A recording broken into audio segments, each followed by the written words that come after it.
زرگ و برگ نال لدے ہوئے لباس، سراں تے گولڈن تاج،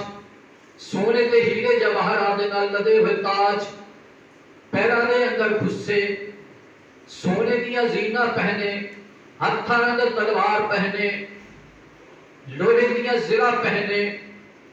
سراں تے ہود پہنے، ہتھاں دے تلوار تے نیزے لے کے جا رہے نے۔ اللہ دے فقیر دے کولوں گزرے نے، اللہ دا فقیر عرض کردا یا اللہ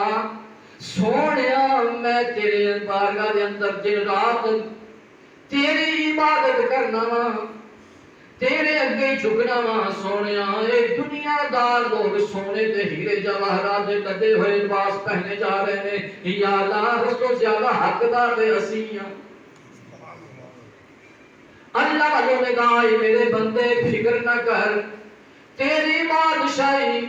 تیری فقیری تا قیامت تک سلامت رہے گی، لیکن اے سونے تے ہیرے جواہرات دے نال لدے ہوئے لباس پہنن والے کل نو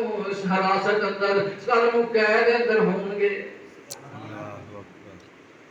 کل نو یہ لوگ انہاں دی بادشاہی ختم ہو جائے گی، کل نو انہاں دے لباس اتار لے جان گے، کل نو انہاں دے تاج اتار دیتے جان گے، کل نو انہاں دے ہتھاں دے اندر کڑیاں پہن کے انہاں نو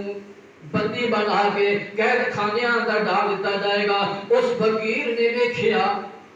اس فقیر نے ویکھیا انہاں لوگاں دی بادشاہی ختم ہوندی ویکھی، انہاں دے لباس اتردے ویکھے، یا اللہ تیرا شکر ہے سونیا، انہاں لوگاں وچ مینوں شامل نہ کرے سونیا، مینوں اپنے بندیاں وچ شامل رکھی۔ پیارے دوستو ساتھیو، اس چیز کی ضرورت ہے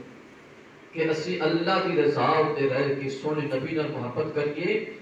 اور سونے نبی دی محبت اندر وہ سونے نبی دے ہی گیت گائیے، اور جشن ولادت سونے نبی دا اچھے طریقے نال